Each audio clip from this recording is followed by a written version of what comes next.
Us on Citizen Weekend.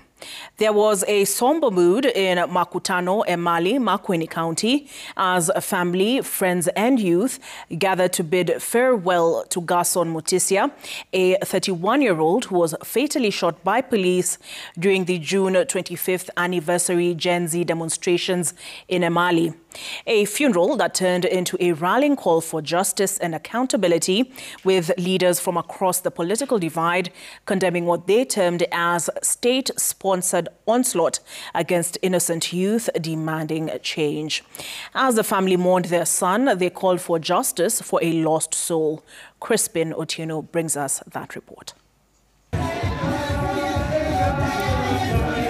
It was a painful farewell to Garson Mutisya, a 31-year-old man whose life was brutally cut short in the line of peaceful protest in Emali. Carried shoulder high by his peers, the casket symbolized more than grief. It was a stark reminder of a generation in mourning and in resistance. The Kenyan flag wrapped around those carrying his casket flapped in the wind as tears streamed down faces, and solemn tune pierced the silence of Emali.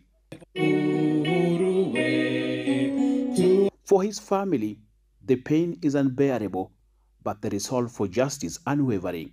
Na muendelee na kuniombea kwa maana huyu mtoto Mungu ameibariki na huyu mtoto na sitamsahau. Mimi ninataka ni haki itendeke.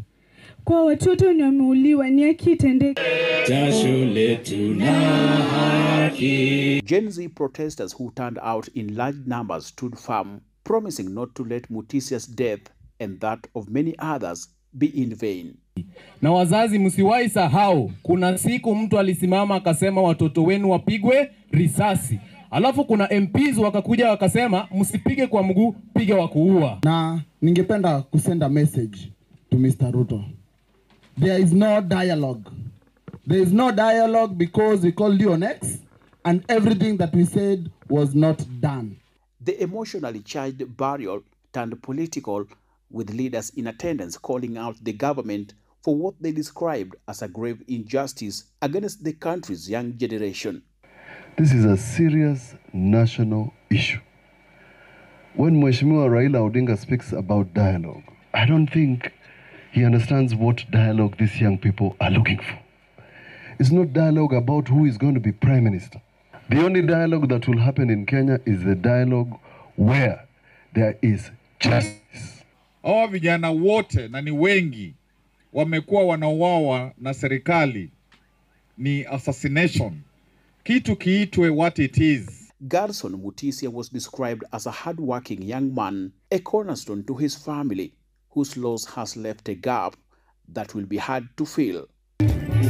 It is a life lost, but a fight reignited among the youth. Crispin Otieno.